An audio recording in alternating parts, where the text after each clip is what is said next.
Welcome to PhD with Woman on It, Hack the Future. My name is Beata Young, and today's PhD Positivity Hack delivered will be by our guest, Cindy Gallop. Topic: Hacking the Future with SexTech legend Cindy Gallop. Episode 81 starts here. Let me remind you, this is a grassroots community that focuses on women on IT, an inclusive forum of women in technology, startups, and female leaders who are supported by men as well. And I bring heart to that hustle because empathy is my mojo. And empathy is critical when you are hacking the future with SexTech legend Cindy Gallop. In today's episode, we are going to learn from Cindy, who is a legend. And I'm not going to introduce her because you should know her. And actually, she said she doesn't care what you say about her because she's going to prove her point tonight. So let's start. Cindy, where in the world are you today? Sure. So I'm where I live and work. I'm in New York, and I'm in my apartment in Midtown Manhattan. Thank you very much. I'm joining from beautiful Valletta. It's very dark here in Malta, but we've got 1 hour to cover the topic. I hear a lot, I don't want to be hired just because I'm a woman, says Cindy. Why is that, and why you believe it should be challenged? So, I've been championing gender equality, diversity, and inclusion for many years. And, I talk about the fact that, I regularly hear from women, oh, but Cindy, I don't want to get hired just because I'm a woman. And my response is always, get over that and look around you at all the mediocre men who got hired just because they were men. Affirmative action has been operating in the wrong direction for many years. And so my response is absolutely totally take the job that's being offered to you to demonstrate gender equality and diversity, and then do the bloody brilliant job in that role that will demonstrate to people clearly why they were so right to hire you in the first place. And you're all about positivity. Today's PhD Positivity Hacks Delivered is focused on positivity, but quite often you have to stir a little bit this concept of white guys talking to white guys about other white guys. How to disrupt and not upset them? I don't give a shit about upsetting white guys. And I highly recommend to every woman listening to this that you don't give a shit about upsetting white guys either. I'm not remotely interested in doing anything that is about mollifying or not upsetting. Don't give a damn what anybody else thinks. Do what's right for you. Do what's right for the occasion. Do what's right for society. Do what's right for the world. And never worry about upsetting anybody. Bravo. I love that. Although I have to say, when I try to disrupt the all-male gaze industry in Malta, I was told this is not how things are done. This is not how you should behave because this is a very different culture. Can we change the culture? Absolutely. So, what is interesting about that, Beata, is, everybody, unfortunately, is driven by social conditioning to have this dreadful dynamic, which is fear of what other people will think. When people say that to you, they don't mean that they don't want to change the culture. They mean they are really terrified themselves of what other people will think of them. And I'm especially qualified to pronounce on this because, for the past 13 years of working on Make Love Not Porn, I have seen this fear of what other people will think operate around the one area of universal human experience it most operates in, which is sex. And I know perfectly well that beneath that veneer of social conditioning, everybody is dying to talk about sex. Everybody is a sexual being. Everybody is dying to be set free. And so exactly the same point applies in what you've just asked me, which is everybody is secretly dying to see the culture challenged, to see the culture change, to free everybody up. So absolutely disregard that. and absolutely carve your own path and take your own way. Beautiful. Thank you, Cindy, for your great advice. That's a great start, and I welcome some of the community members. Michelle Jalanza says, we'll need to see the reply. Nora Di Nuzo says, can't wait for this. Bring your questions, ask Cindy. Tonight is your way into a new path with Cindy Gallop and hacking the future with her. Right, we started very strongly on the SexTech innovation and how you paved the way. Tell us about your new startup. Well, it's pretty old, isn't it? Yeah, but unfortunately, it's not new, but it's still a startup because of all the enormous battles I've had to fight.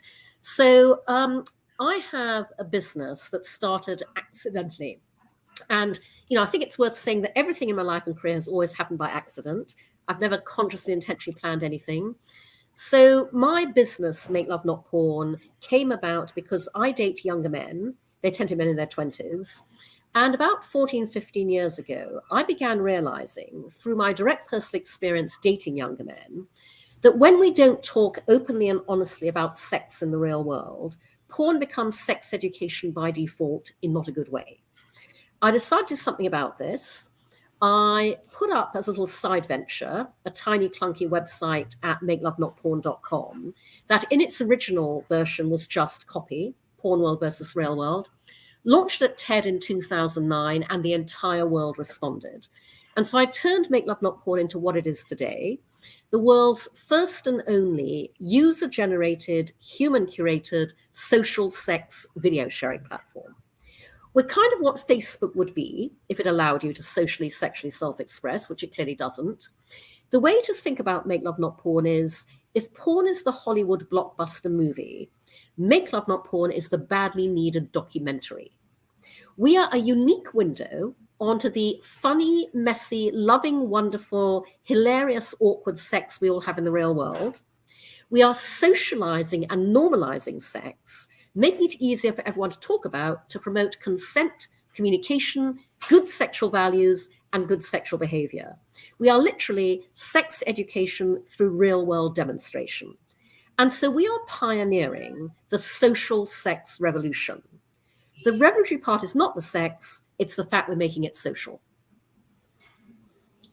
Beautiful. Now, good sexual values, why is it important? And I think you've been to India, which is struggling with good sexual values. I mean, the rape rate is quite big, in quite big numbers. What do you see needs to change in terms of regulation, in terms of education, to make it a better place for females? It's very simple.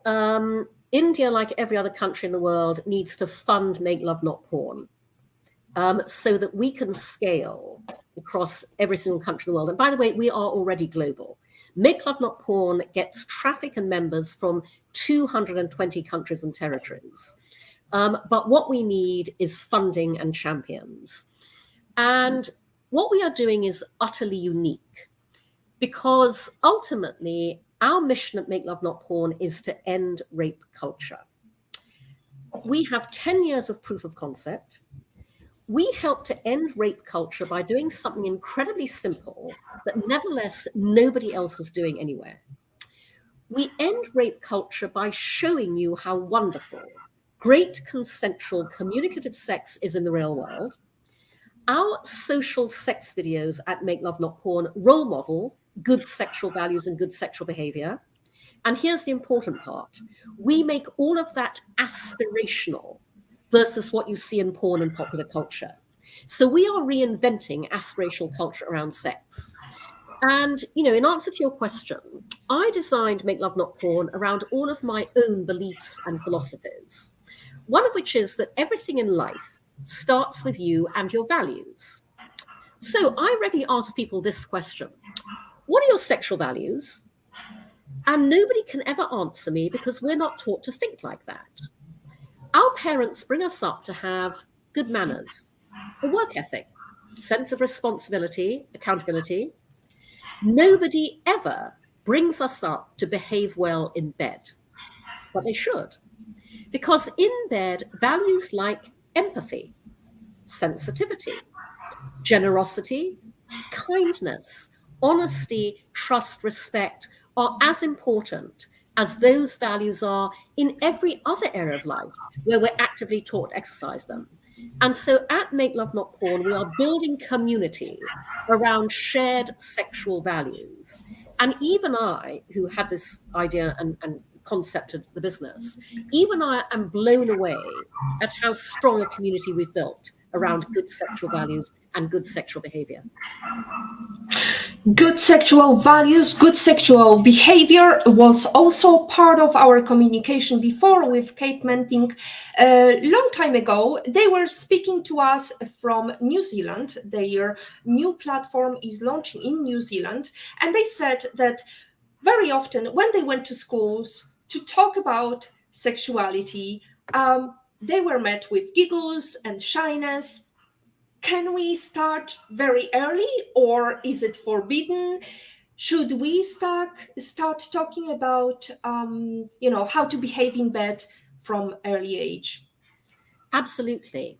So first of all, I am working right now to raise a round of funding for Make Love Not Porn. And I'm doing that because I've managed to keep Make Love Not Porn operational for 10 years on just $3 million of funding. That's an extraordinary feat.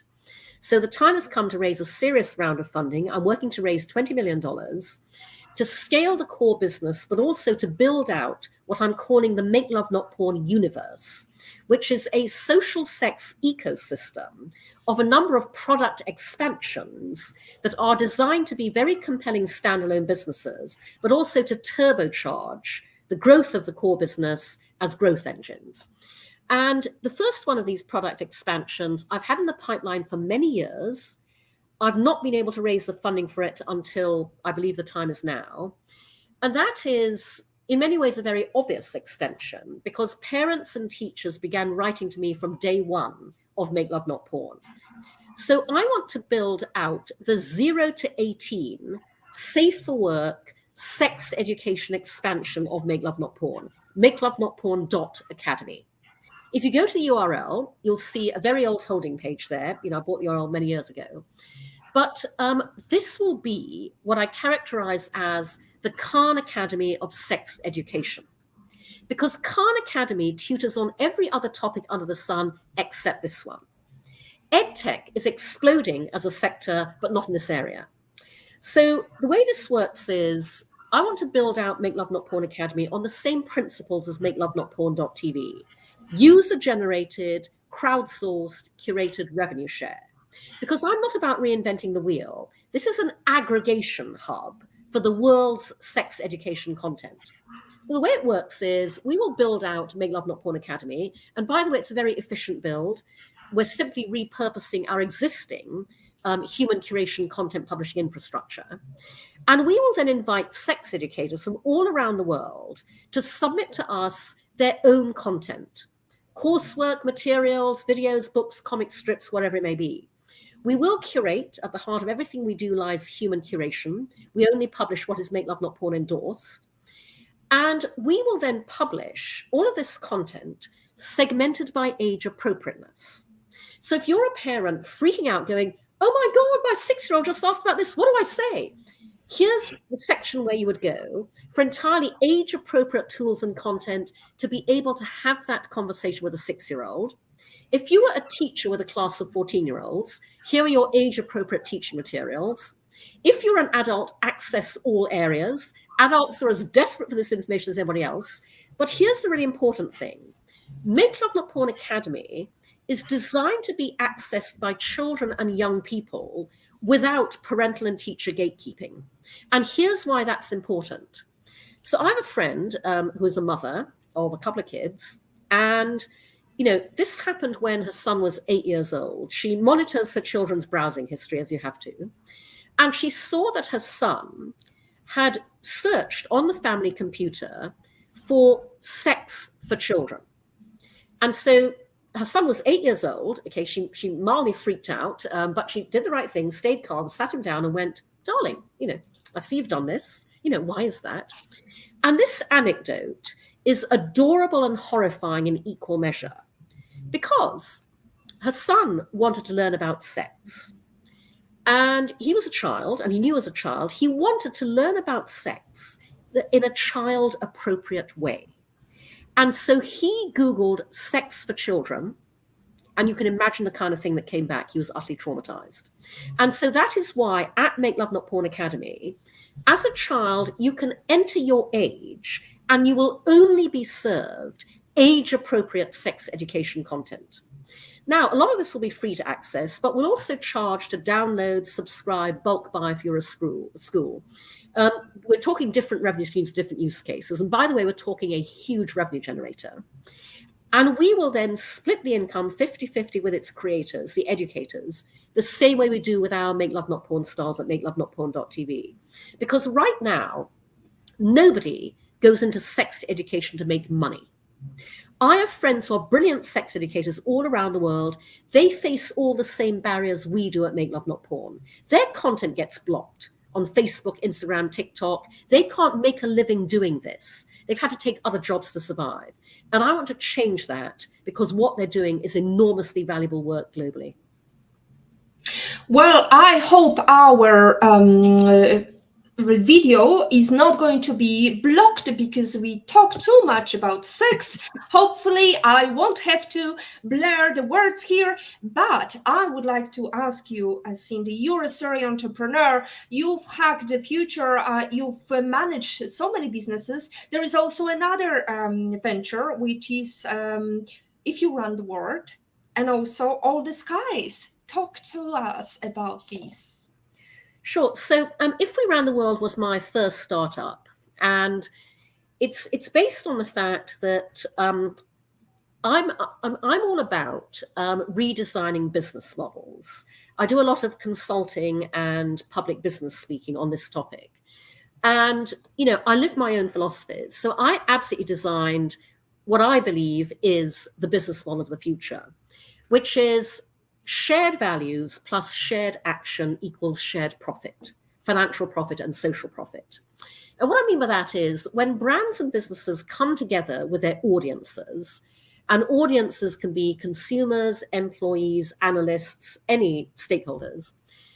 When you come together with your audiences around values that you all share, which by the way is the most important requirement for a good relationship in life as much as business. You will never truly bond with someone if you don't share the same values.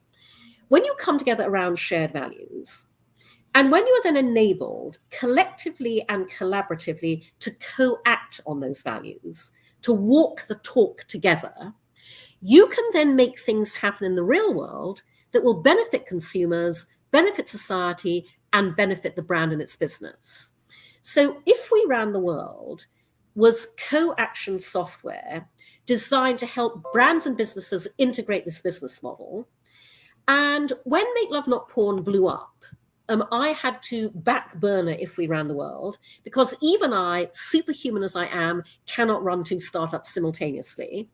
But I then designed Make Love Not Porn around precisely that business model, shared values plus shared action equals shared value. And B, as and when I can raise this funding for Make Love Not Porn and get it on a stable forward course financially, I want to go back and reactivate If We Ran the World. Because, back when we launched If We Ran the World, 12 years ago now, Harvard Business School reached out to me and said, this model is so innovative, we would like to teach it and write it up as a business case study. And, we were only 12 months old in beta at the time. And so I had this very surreal experience of going to Harvard, sitting at the back of a lecture theatre, listening to my startup being taught. And If We Ran the World exists as a Harvard Business School case study. And so business students write to me from all around the world still going, oh my God, I love this. Can I come and work for you? Because the world now gets the concept of a business model that's designed to do good and make money simultaneously, much more than they did even when I launched it 12 years ago. And then the other thing that I want to do as well, ultimately, is You know, I've really struggled to raise funding for Make Love Not Porn over the years. And so about 8 or 9 years ago now, I'm a great believer that when you have a truly world-changing startup, you have to change the world to fit it, not the other way around. And so I deliberately began defining, pioneering, and championing my own category, SexTech. I literally wrote the definition of SexTech. If you Google SexTech, I'm result 1 on page 1. I coined the hashtag SexTech. I didn't invent the term, but I'm directly responsible for propagating the hashtag as widely as it's used today. And I began speaking at tech conferences all around the world on why the next big thing in tech is disrupting sex. And I was doing this purely to legitimize my own category in order to create a climate of receptivity amongst investors to get Make Love Not Porn funded. But then 2 further accidental things happened. The first was that as I delineated and demarcated this category, I began seeing for myself the enormous potential within it, not least financially.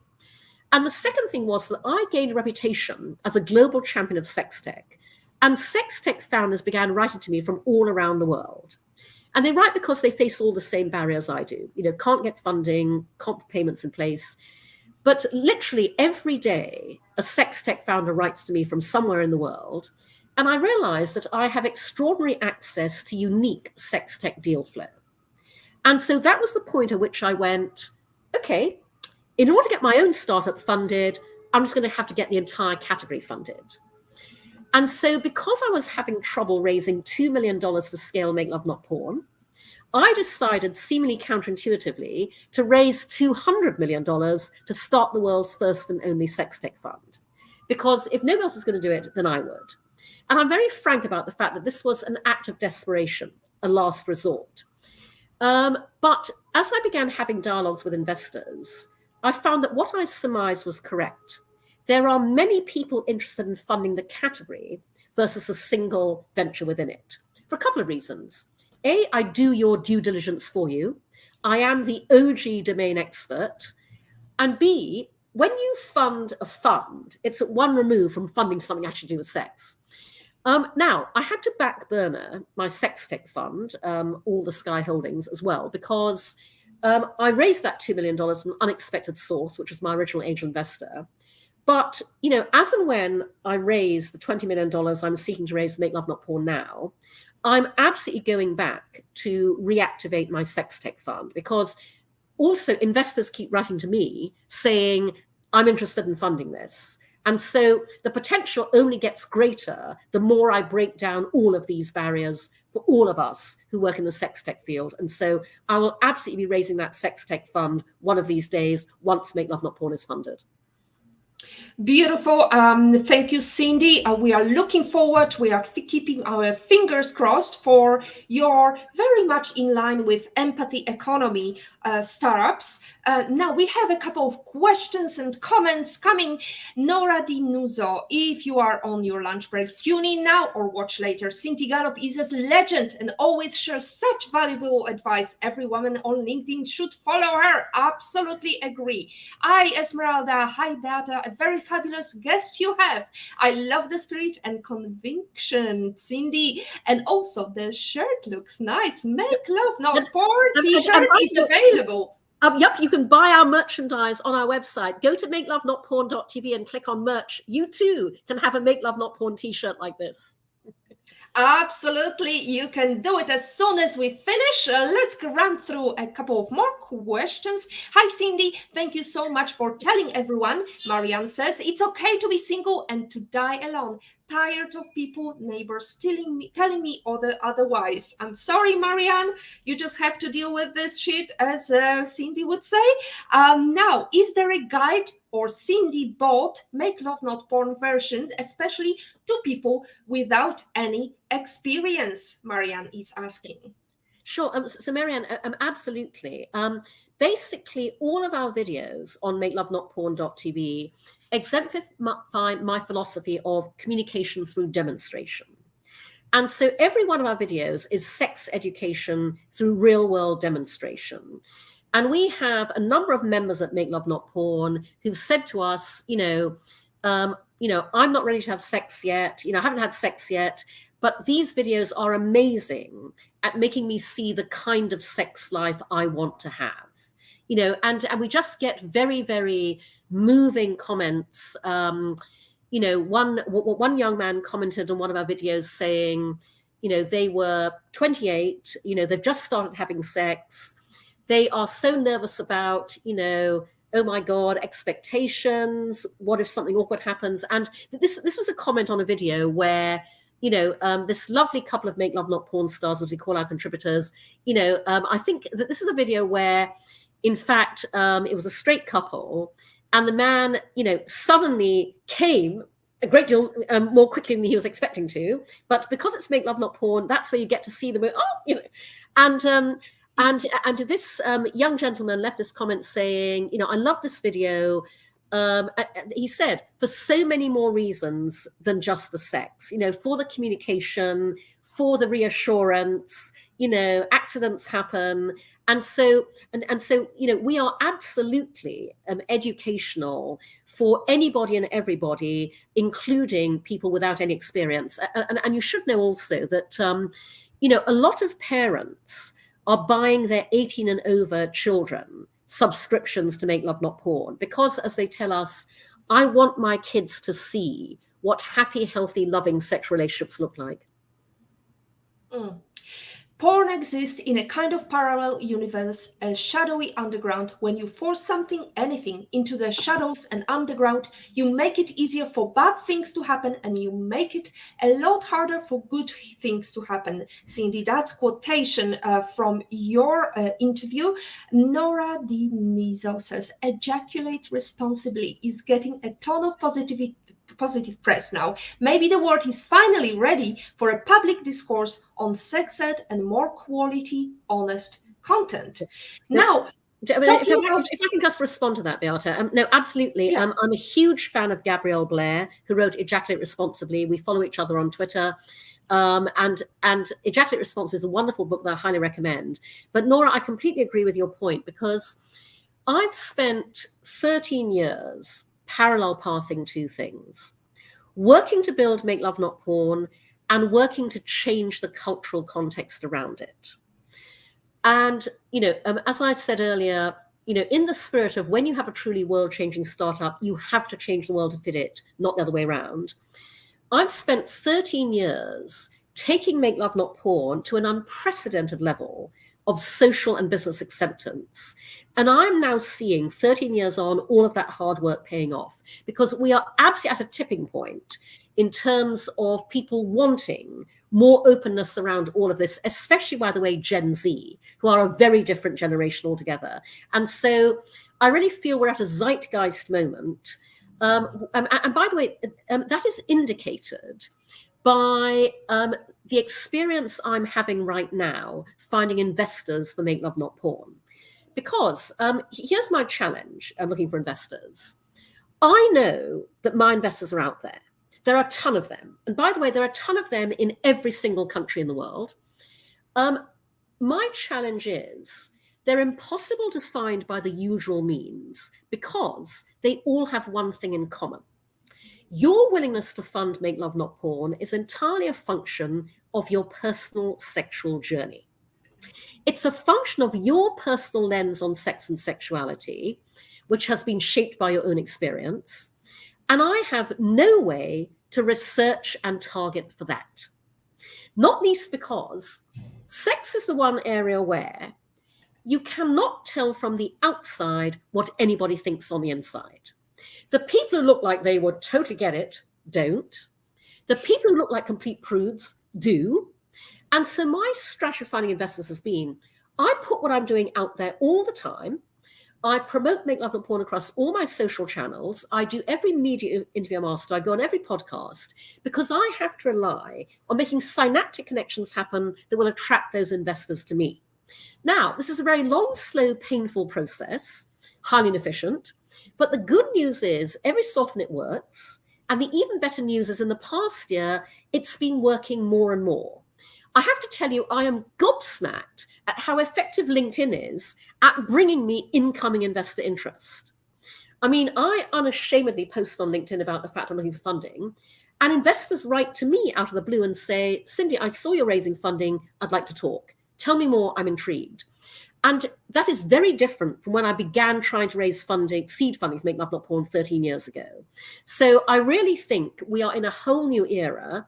You know, that's why I'm very optimistic about raising the funding I'm going for. And, you know, this is a tipping point for Make Love Not Porn, as well as all the rest of people, you know, trying to bring sex out into the open and the sunlight and normalize it and socialize it as we are.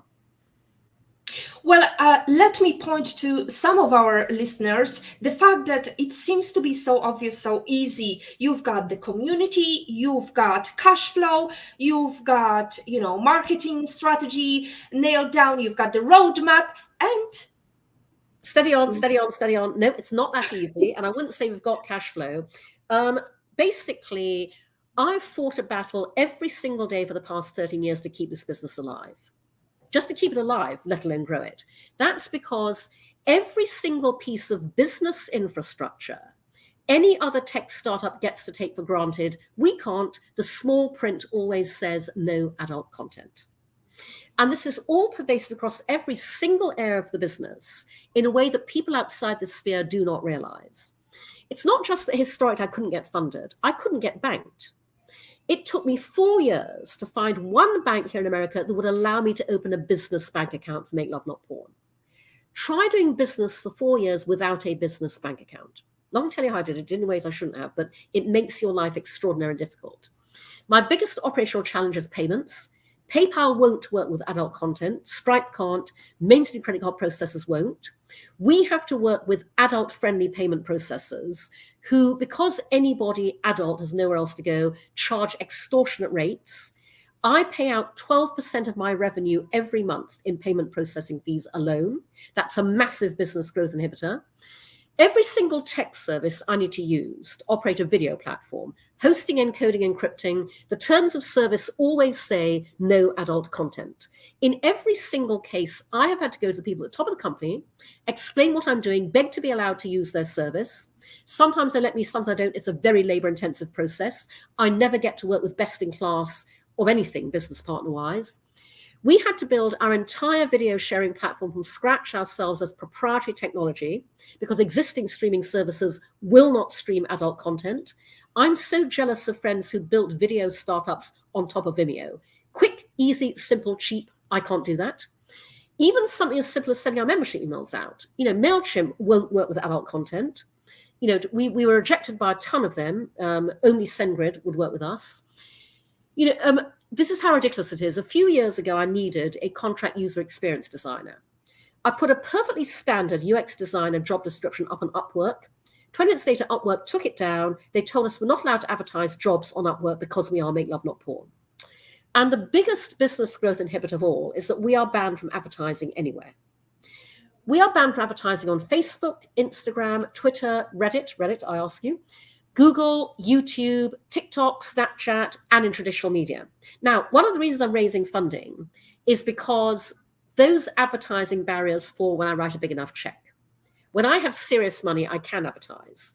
But those are the obstacles I've battled every single day for the past 13 years.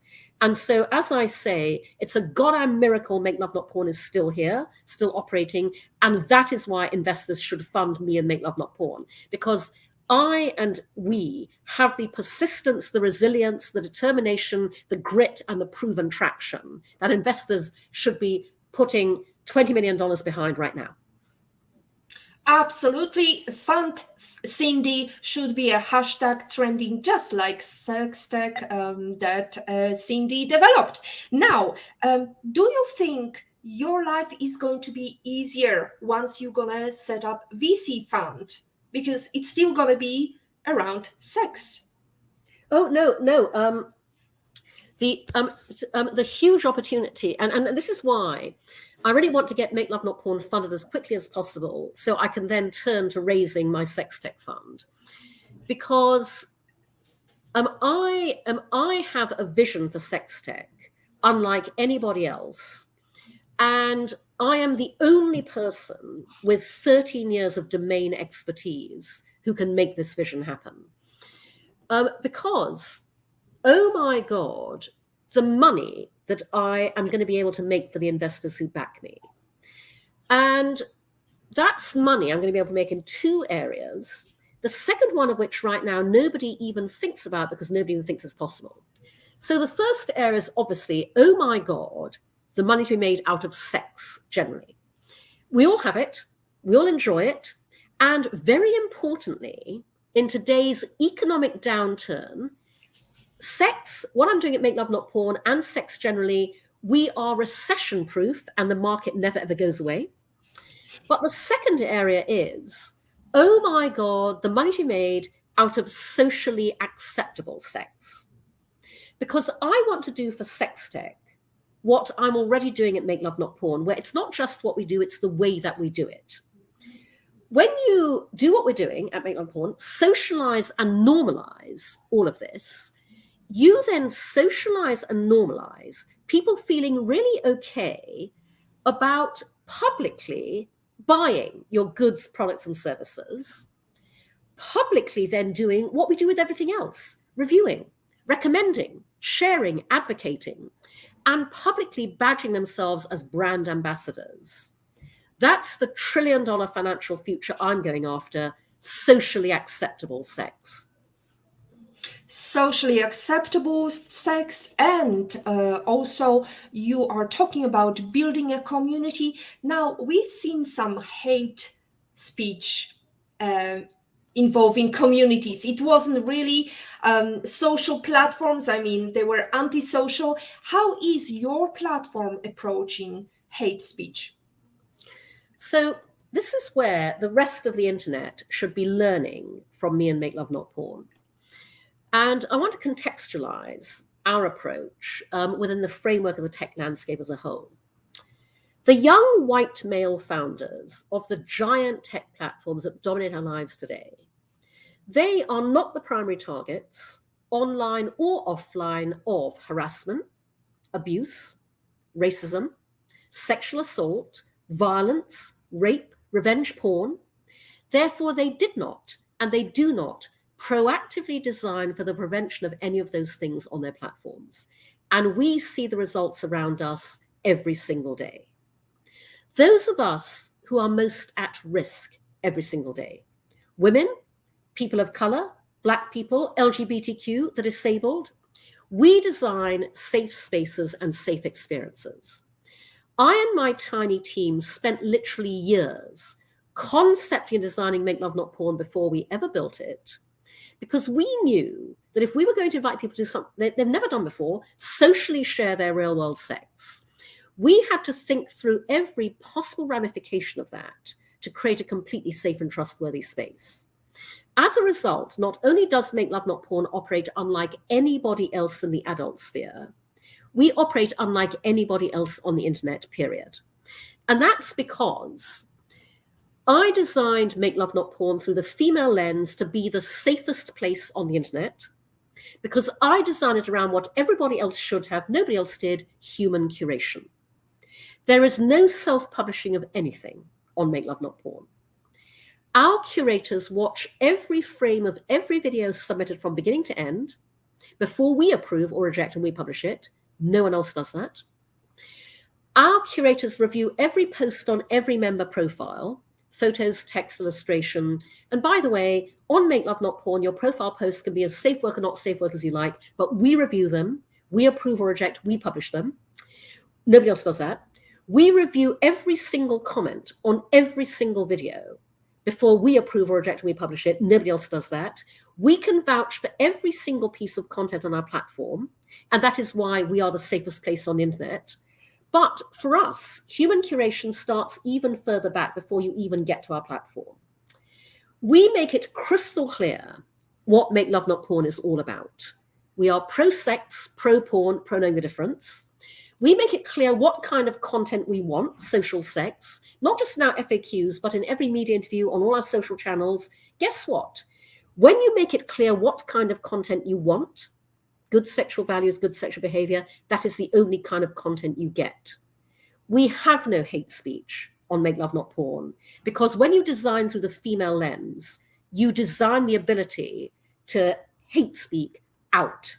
And that is why it is criminal, and I use the term literally, it's criminal that I have struggled for funding. It's criminal that female founders struggle for funding. Only 2% of all venture capital last year went to female founders. 98% went to predominantly white men, because we design a different internet and we design a different future for humanity. And investors who want to do a huge amount of good and make a huge amount of money, you need to put your money into us. You're muted, Beata. Sorry about that. How can we support Cindy apart from buying t-shirts? Well, obviously, if you like what I'm saying, I would love everyone listening, please go to makelovenotporn.tv. It's free to sign up. And then it's only, subscriptions start at $10 a month. So please subscribe. Please do consider becoming a Make Love Not Porn star. You can be anonymous, wear masks, faces in shadow. And by the way, another thing we do that no one else does is the moment you want your videos down, they're down immediately. No process, no application form. You tell us, email us, message us, we take them down instantly. But equally, anybody out there who is an investor or knows an investor who would get it, hook a sister up, Cindy at makelovenotporn.com. Equally, we're looking for paying brand partners who get that we are the opportunity to demonstrate products the way they never get to be demonstrated. So equally, we're looking for brand partnerships. And, please just tell everybody about us and send people to Make Love Not Porn. That's exactly what we are doing tonight. We are talking about Make Love Not Porn, Cindy Gallop, and her many ventures, and how she redesigned the system to fit her needs and community needs. We have In Love and in Pain. I hope she's enjoying tonight. As always, another interesting topic. Thanks for sharing your thoughts, Cindy. You really got a nice shirt. In Love and in Pain, you can buy it, as Cindy is encouraging us. And we have Patrick Young, who's personally my biggest supporter.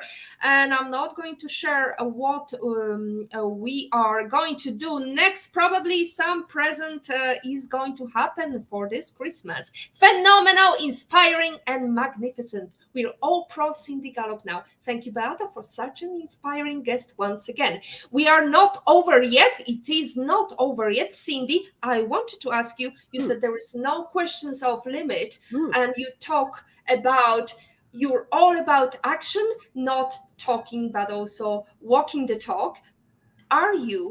Is your videos available on your platform? So we get asked this all the time. So before we launched Make Love Not Porn, we sat down as a team and we had the conversation about, as entrepreneurs, we should be using our own platform. Now, there were different views within the team. Some people were keener than others. But what we did all agree was every one of us on my tiny team fights the same battle every day, dealing with business partners in our different disciplines and capacities. Unfortunately, it wouldn't help us to create any more barriers than we already have. And so that is why, neither myself nor my team members are on Make Love Not Porn ourselves. I very much hope that one day, we can break down these hypocritical business barriers in order to change that. But right now, it's a business decision. Thank you for your honesty, Cindy. I was hoping you're going to be there because I'm sure you would have more subscribers. But anyway. I have to tell you, a lot of our male members write all the time asking this. There you go. You're the one who said, come on my face on TEDx floor. So I'm sure it was inspiring. Now, we talked also about sexual harassment. You've been in social media, in a marketing word, which was very much a macho word, and you've experienced some sexual harassment. What would be your number one advice to those who experience it for the first time? Well, first of all, it is enormously important, especially today, that anybody who experiences sexual harassment speaks up about it. you may think that, your job is at risk if you do. I'm here to tell you your job is at risk if you don't. So absolutely speak up, because today, the climate is better than it ever was before for enabling you to do that.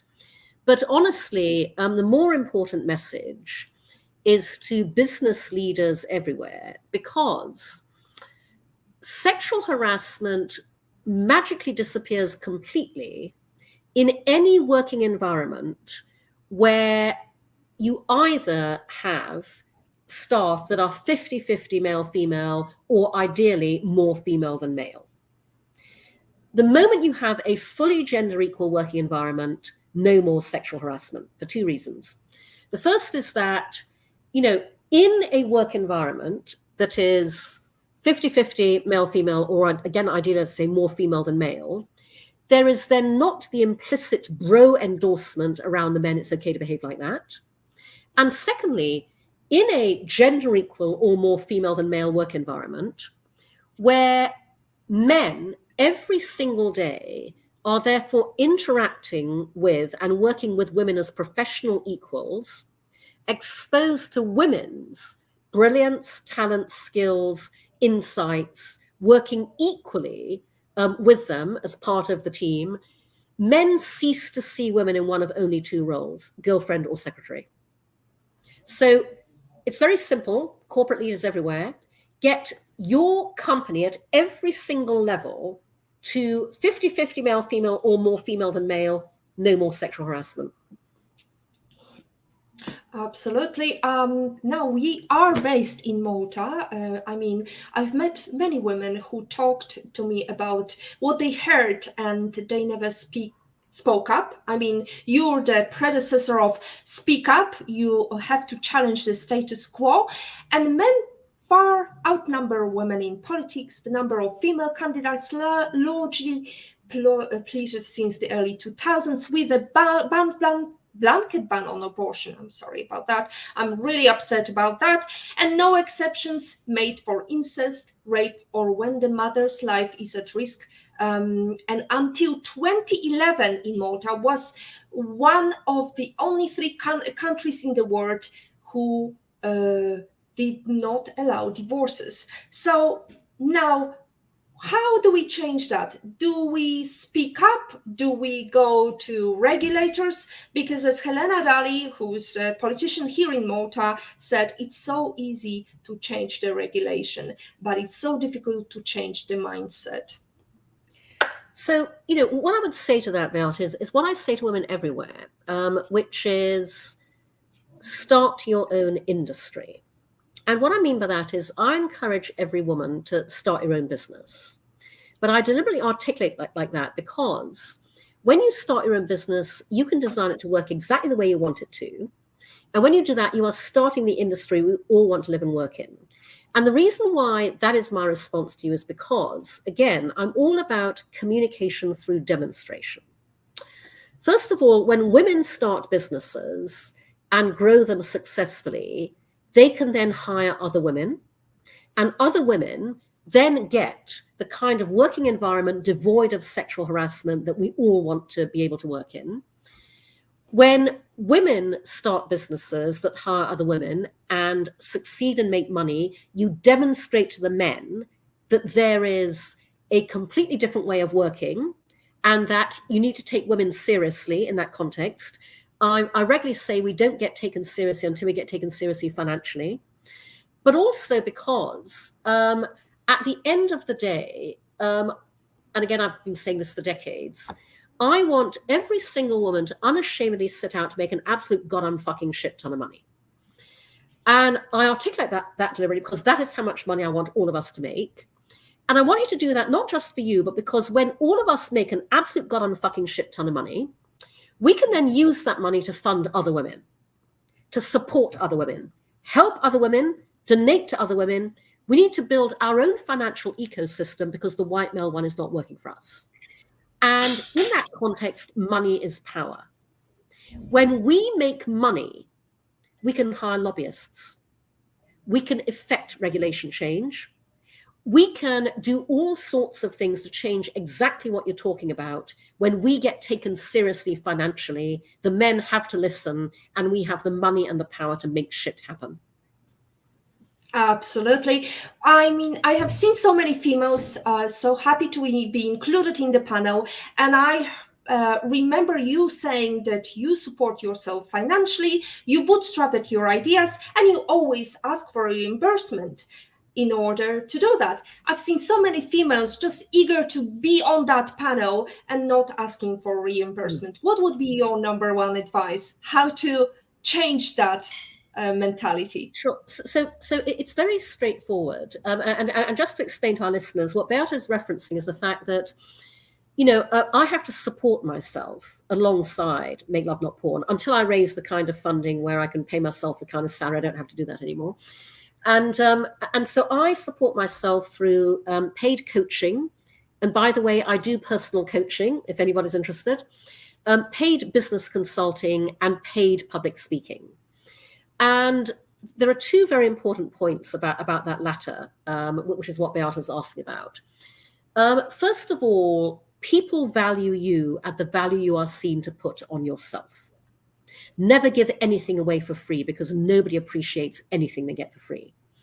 And secondly, the only way to get to speak paid is to refuse to speak unpaid. And so I simply do not speak at events that will not pay me, because I am enormously worth being paid to speak, as I'm hoping everyone listening to me now gets a good sense of. And so it's very simple. When you are asked to speak, as a keynote speaker on a panel, you simply go, great, I'd love to, this is my speaking fee. That's it. As easy as that. I remember another story, Cindy. You were saying that you wanted to get the vision from the management, and you ask, where is this company taking me? Right? Tell us about that story just at the end. Sure. So basically, this is how I came to be in New York, because many years ago, I was working for a Bartle Bogle Hegarty BBH in London. I was a young, thrustingly ambitious account director. And so I did what young, thrustingly ambitious account directors do, which is I pinned my boss, Nigel Bogle, up against the wall. I went, where am I going in this agency? And Nigel did the, very good management tactic of turning the question back on me. He went, Cindy, you tell us what you want to do and we'll make it happen. And he said, don't be bounded by the realms of the possible. If you want a job at BBH that doesn't exist yet, tell us what it is. So I thought, gosh, that's a good offer. Went away, thought about it, came back and said, okay, my dream job would be running BBH North America in New York. And by the way, this is at a time when we only had one office in London. And so Nigel said, okay, well, interestingly, we've begun talking about New York, about the US. So your request is locked. Now, we actually opened an office in Asia Pacific first, because that's where we had clients asking for a presence. So I went out to help start up and run BBH Asia Pacific as the number 2. But then 2 years later, I got my opportunity to come to New York here in 1998 to start up BBH New York. And so, absolutely in your career, feel free to ask the management where they see your future, and even better, have an idea of what you want that future to be and ask for it. Absolutely. Now, Cindy, we are reaching the full hour. Can you please give us your favorite life lesson quote, and how did it change you? Honestly, whenever people ask me my favorite piece of business advice, I can't remember who this was. It was the person who said to me, get more sleep. I'm a huge fan of sleep. It's a little known business advantage, because when you are very well rested and you get all the sleep you want, you are in fighting form. So, get more sleep.